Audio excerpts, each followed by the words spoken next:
Nothing on the Bunnell Foundation's Living with Cystic Fibrosis podcast should be considered medical advice. Medical advice can only come from your CF physician. Cystic fibrosis can be a devastating diagnosis, but living with the disease can bring positivity and a new appreciation for each day. From the Bunnell Foundation in Detroit, Michigan, it's the Living with Cystic Fibrosis podcast, sponsored by Vertex Pharmaceutical and Viatris. Here's your host, Laura Bunnell. I was on a Zoom conference and I was getting bored. It was about Zoom, so it wasn't extremely engaging, to say the least. I continued to listen, but I wandered away from the video Zoom and I was looking on the page, the Zoom page, and I noticed all these podcasts that they were recommending, and one caught my eye. Actually, the word cystic fibrosis jumped out at me for obvious reasons. And then I saw the Lost Women of Science podcast that was talking about cystic fibrosis, and I read the description. It was about pioneer Dr. Dorothy Anderson, and I didn't know anything about her, but thanks to her, cystic fibrosis was diagnosed. Then I read the description about the podcast and listened to every podcast about Dorothy Anderson over and over again. Host and executive producer Katie Hafner does a wonderful job telling the story with her voice and the voice of many others. Hafner's co-executive producer Amy Scharf is with us today to talk about all that they uncovered about Dr. Anderson's life. Amy is a bioethicist at Memorial Sloan Kettering Cancer Center in New York City.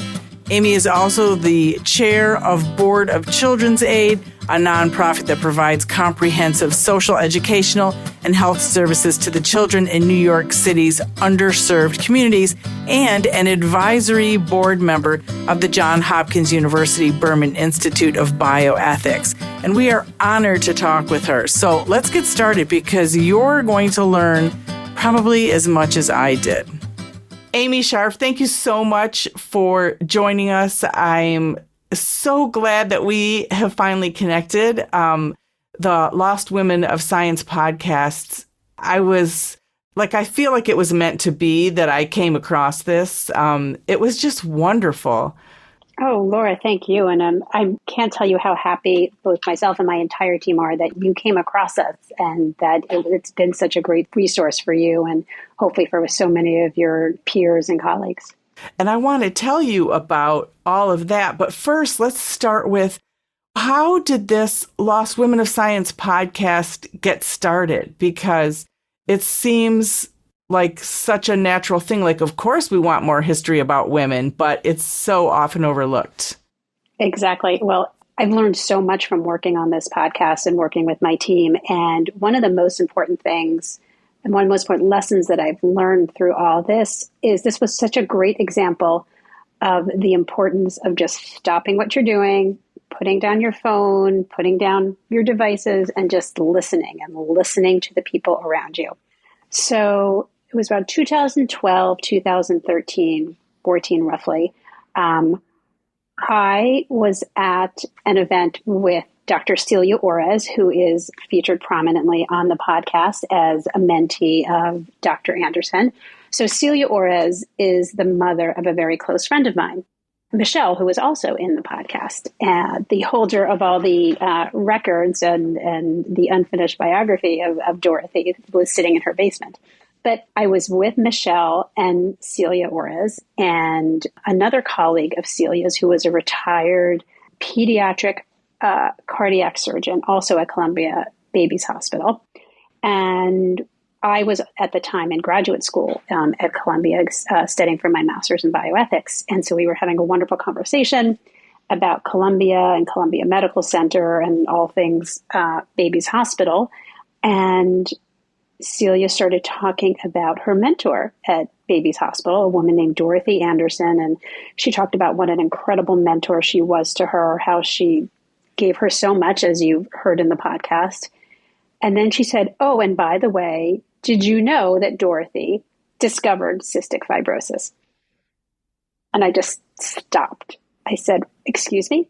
I had known that Celia throughout all of her career had specialized in cystic fibrosis, but I had no idea the genesis of that interest. And she told me the story of Dorothy and her colleague, Dr. Sylvia Griffiths said the same thing. She said she did this. She isolated cystic fibrosis in the late 1930s. It had been previously misdiagnosed often as celiac disease, and that Dorothy Anderson had figured it out through her work as a pediatrician and pathologist. So I was immediately mesmerized by the story, and I said to myself, this is incredible. This is a story that has to be told. And I then met Katie Hafner, my co-executive producer and host of the podcast, who, as a seasoned journalist, and especially a seasoned science journalist, I told her the story, and we both were so excited by it, and both agreed that we had to tell the story of Dr. Anderson. And we really thought about for a while, what's the best way to tell the story? And through all of our work and research attempts, we realized there really was, unfortunately, not enough information, not enough archival materials to write a book. And then in the summer of 2020, Katie came up with the idea of producing a podcast rather than a book or a magazine article or other type of media on Dr. Anderson. And so I agreed, and I thought that was a great idea. And then I give Katie all the credit. She had the idea saying, let's not just stop with Dr. Anderson. For every Dr. Anderson, there must be hundreds, if not thousands, of Dr. Andersons out there who made these incredible discoveries in all kinds of fields of science and engineering who never got the recognition they deserve. And so that was the beginning of it.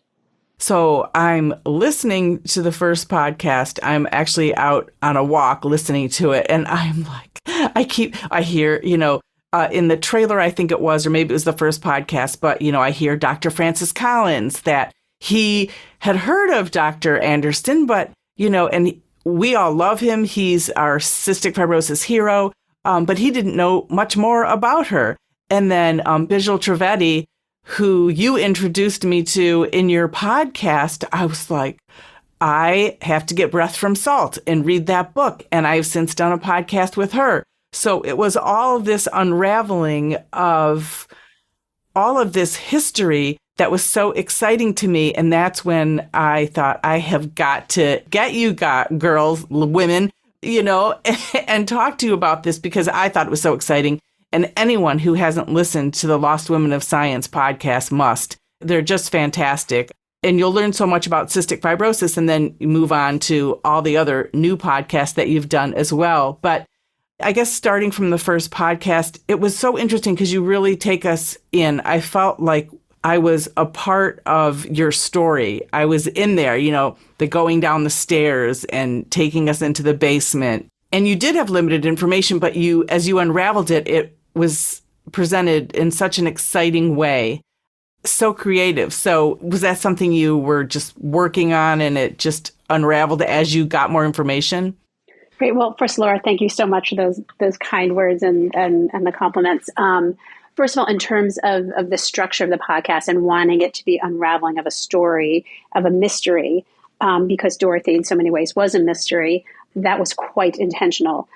We really had two intentions with the production. Was, as you so wonderfully say and so kindly say, we wanted to make it, I'm not say entertaining, but intriguing for the listener. What was going on? What is going to happen next? And to make it a richly scripted and scored and intriguing podcast. But at the same time, we felt with all of our podcasts, feel very strongly that we want to teach the science. This is the Lost Women of Science initiative, which is the parent organization for the podcast. Our mission is twofold: to tell these stories of these women who did not receive the recognition they deserve, and to tell the stories in very compelling ways, but also to inspire girls and young women to enter and persevere through the STEM pipeline. And as part of that, we feel very strongly that we can't shortchange or rush through talking about the intricacies of the science that's involved. As you know, cystic fibrosis is a very complicated disease, and to not explain it well and explain it in a way that the lay listener, meaning non-clinicians or research specialists, could make it understandable to the lay listener, would really be doing a huge disservice, not only to Dorothy and all the scientists and physicians who work in cystic fibrosis and all the patients and families, but to the science itself and to our listeners. I mean, our listeners really, we think, like, get a very good education on the science behind this discovery, and then in our future episodes and future seasons, the other fields of science and what these discoveries meant in terms of scientific achievement, and put them in historical and social context as well. It's so interesting because when you think of cystic fibrosis, you think of Dr. Francis Collins. He's the one. And my daughter, my oldest, is 27 years old. So we've been in this cystic fibrosis area for a long time now. But I never thought of Dr. Dorothy Anderson, ever. Didn't even know about her. So when I heard this, and I was glad to learn that Dr. Francis Collins didn't know that much about her either, only because I thought, wow, how did I miss this for all these years? How did I miss the history about her? But I was so glad to learn about it. And then when Visual Trivedi wrote about Breath from Salt, and she was also in your podcast, that's how I learned about her. And then fortunately, I Googled, Dr. Anderson on the CF Foundation's webpage, and they did have something about her. I was very happy to see that. So I don't know, if that came about because of Breath from Salt, and why it isn't more prominently even on their website so that we're all aware of it. Because I think you and Katie and the podcast have just reminded us there is so much history, and a lot of that is from women. So talk a little bit about what she did to discover, cystic fibrosis.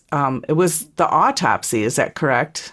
So Dorothy Anderson, who actually, when we graduated from medical school, I believe it was 1918, she graduated from Johns Hopkins Medical School, and she actually wanted to pursue surgery, but because there were a very few, if almost no, surgical residency spaces available for women in the United States, she chose pathology instead. And so she went to Columbia Babies Hospital and worked as a pathologist and was performing autopsies on young children, some babies who unfortunately had died.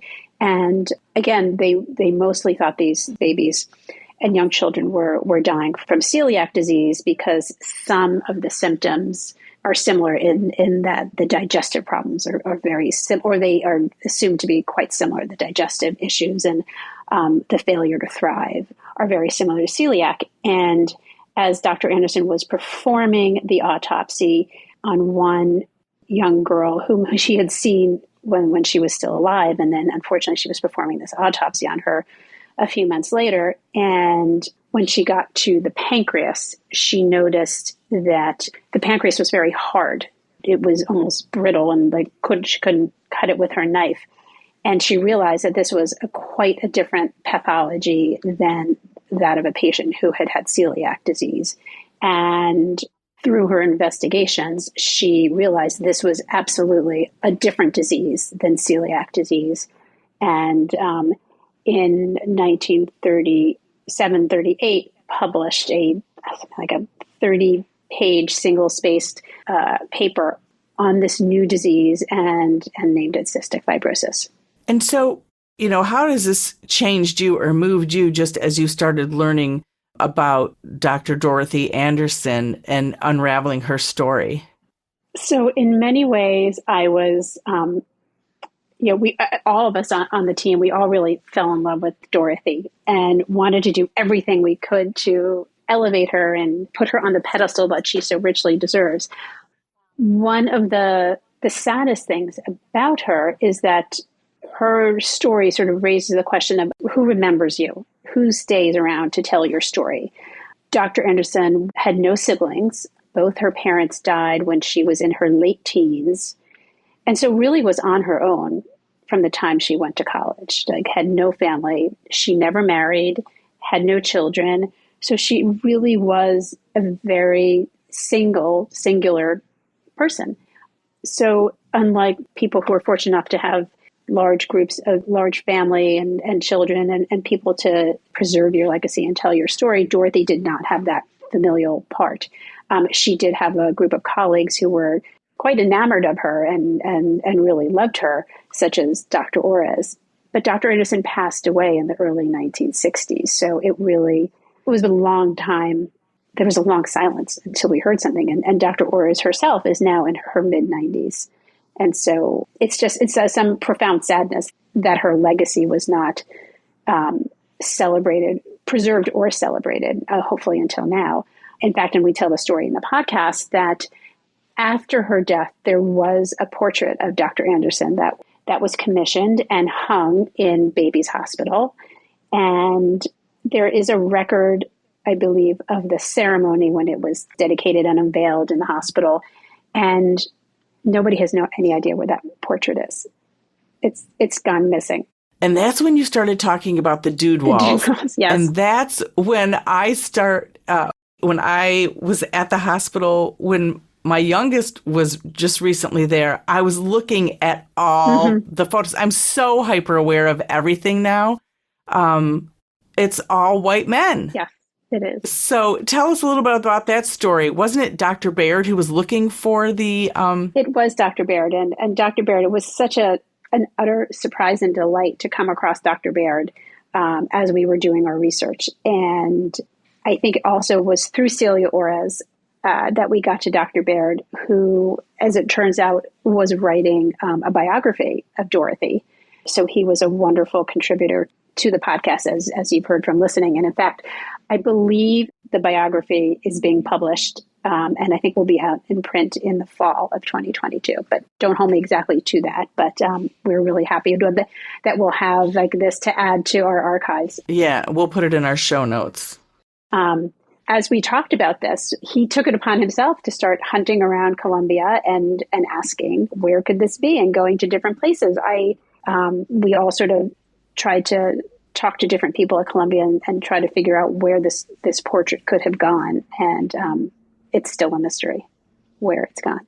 And again, the podcast was so much like a news story and so live feeling, because he is walking around in hospitals asking people about this photo and finding, oh, nope, it's not there. And at one point, I think he thought, oh, well, someone might have it, but it was never discovered. But I loved his passion of just trying to find this painting of her and never did find it. That's correct. So we're still hopeful, but we haven't found it yet. And again, part of it is, it raises a large question is who is there to tell your story and preserve your legacy? Dorothy did have it seemed like from what Celia said, a wonderful cohort of colleagues at Columbia Babies Hospital, and they really became like family to her. And they would spend weekends with her at her country house and really, again, served as a family to her. They were able, fortunately, to preserve her professional legacy in that so many of them, like Dr. Orez, went on to be very successful and very important figures in the field of cystic fibrosis. And so many patients and families have benefited from their enormous work and from the legacy of Dr. Anderson, of course.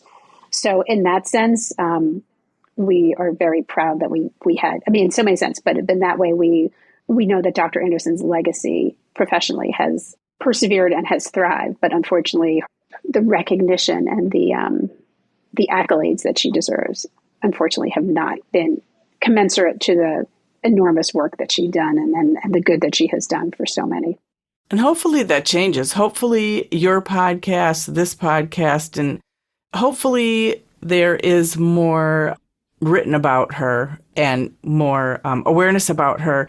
But also in the basement of with Dr. Orez, correct, was part of a book that she had written? It wasn't a book. So two parts, just to go back about learning more about her. So I'm going to ask listeners, if you actually happen to know something about Dorothy Anderson or anything at all, we have a website. It's called lostwomenofscience.org.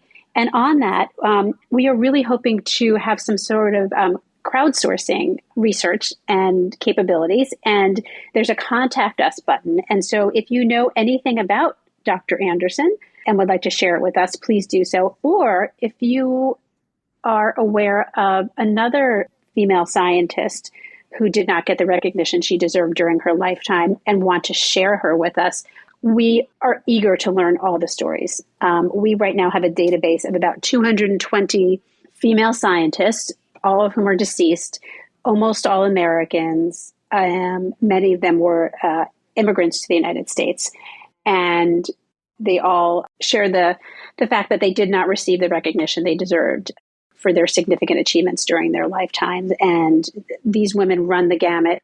They're an incredibly diverse group of women in terms of the fields of science that they studied, geographic diversity, age diversity, racial, ethnic, religious diversity. It's really an incredible group. And we are always eager to hear about more. So again, if you have more information about Dorothy Anderson or want to share with us a scientist whom you believe deserves to receive recognition for her incredible work in the field of science, engineering, all STEM fields, please share that with us at www.lostwomenofscience.org. And it's in our show notes too, the ways to connect with you. Oh, great. Thank you. Do they have to, can they be alive still? We right now are focusing on women who are deceased just because we have great hope that women who are still alive will receive the recognition in their lifetimes. Good point. But that said, please share with us if there's someone who is really under the radar whom we haven't heard of, or you think society hasn't heard of and is doing incredible work, please share that with us. That's wonderful. Great. Great. And I forgot the first part of your question. I'm sorry. The first part of the question was about, was it her book that was found in the basement, or was that just notes? It was, and I'm blanking on the name of the author, but it was not a memoir of Dorothy's. It was a biography written by, I believe, someone whose mother possibly went to college with Dorothy. I'm really blanking on who it was. It was a third party. It wasn't Dorothy herself. Okay. And so the memoir, though, only went through her college years, and then it stopped. The author was a woman who had written several biographies, some of which were published, and there are many like Dorothy's that were never finished nor published. And so that was found in the basement. And it's also really important, as I'm going to implore to your listeners, to when you go through your basements or your parents, aunts, uncles, friends, cousins' basements, please don't throw things out.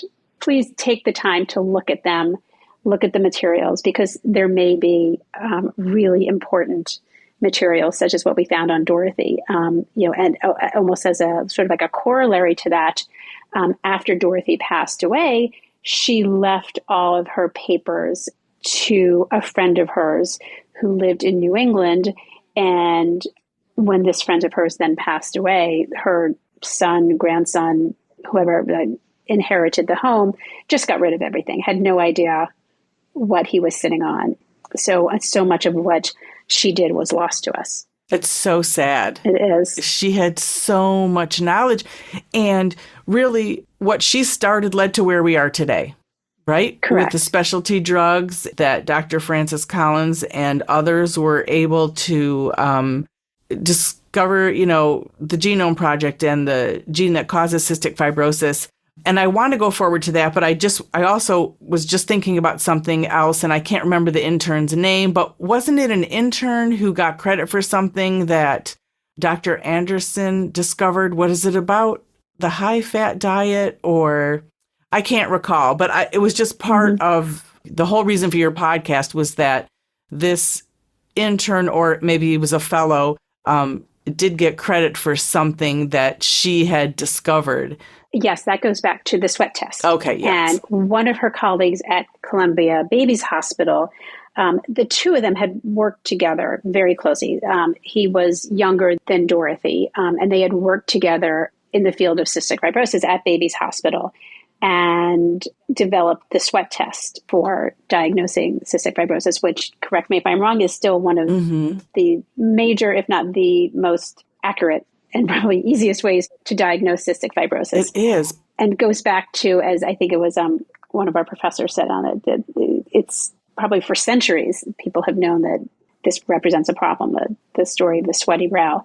But the paper that was written on the sweat test. And then in subsequent years, the male author really got the prominence, and Dorothy's name just sort of faded into the distance. And he is often credited as being like the discoverer, the architect of the sweat test, whereas really it was, as in most things medical, it's a collaboration. And this is certainly not unheard of. I mean, I don't know if you're aware of the story of Rosalind Franklin and working with Watson and Crick on the double helix of DNA, but she was just as instrumental in the discovery of the double helix structure of DNA. And in fact, it's kind of come to light that they used her work and her seminal work and never gave her the credit for it. Well, we know they never gave her the credit for it. And they received the Nobel Prize and kind of left her behind. And it's only recently that she has gotten the recognition she deserved. But it's not, unfortunately, was not an uncommon phenomenon that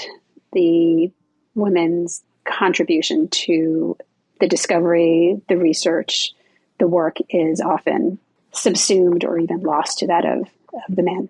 And one of the reasons that I wanted this to air during May, CF Awareness Month, is in part because it's also when Mother's Day is. And after listening to your podcast and so many other things since then, I just realized that moms have so much information. And even the cystic fibrosis moms that I talk to, they never say, look what I did, and pat themselves on the back. It's only in talking to them that I found out, oh, one mom actually changed something at one of the CF companies because the lid wasn't fitting properly. And she called, the owner of the company and said, listen, this is going to help a lot of people if you could fix that. And so he saw what she said. He fixed it. She never told anyone until I asked her if she had ever done anything, because ever since your podcast, I'm like, there are so many moms that are making changes in the cystic fibrosis community in different ways, and we're not talking about it. So that's what we're doing this entire month of May, is talking about what CF moms are doing and how they're changing the landscape in so many different ways, throughout the state of Michigan and the country. So thank you for triggering that in me, because it just made me realize all the unsung women heroes, even today in the CF community. Absolutely. And I want to give a shout out to all the moms who are like the champions for their children and their families, and the dads too. Let's not forget the dads too. But it's so remarkable. We never forget the dads either. We're actually doing dads in June, just so we know, during Father's Day month. Oh, great. But go ahead, continue. No, but it was great. And one of the things that came shortly after the discovery and awareness of cystic fibrosis is the founding of the CF Foundation.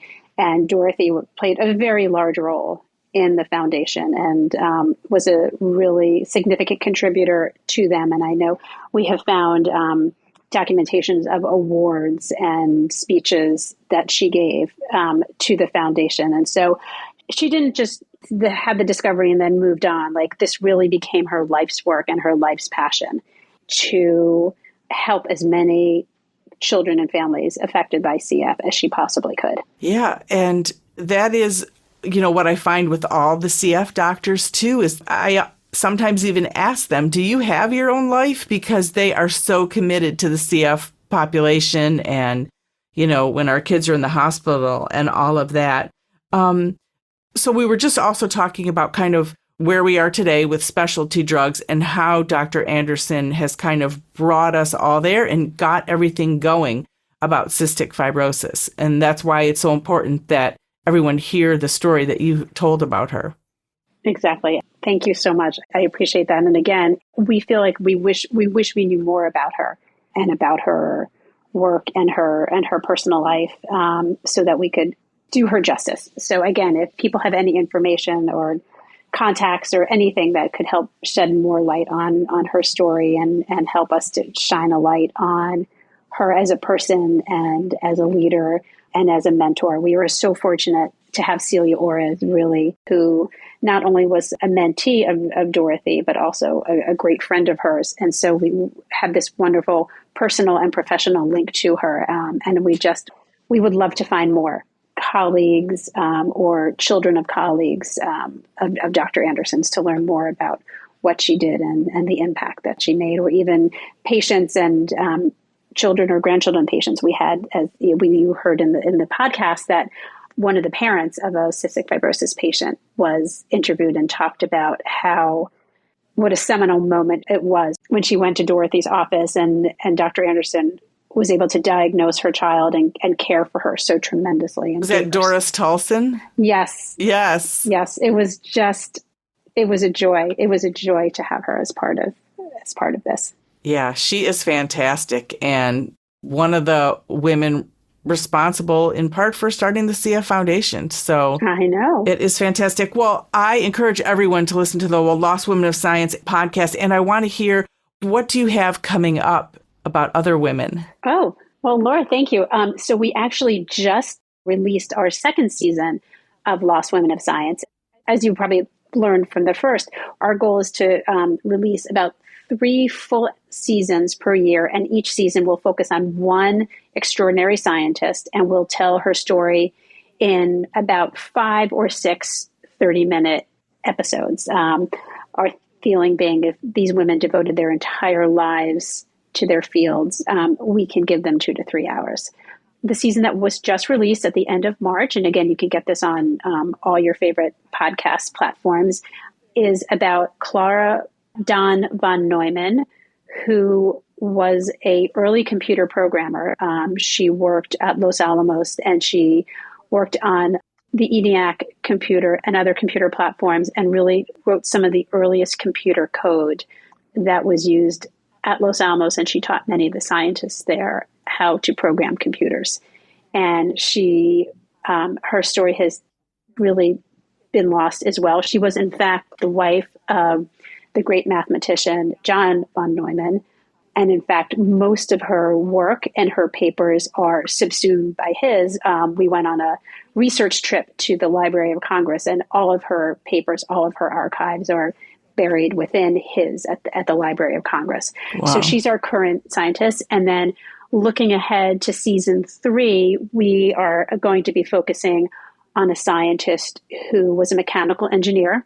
And she was the first Black woman to receive an advanced degree in mechanical engineering in the United States. She worked at NASA and then went on to be an educator, teaching and chairing a department of mechanical engineering at one of the historically Black colleges and universities in the United States.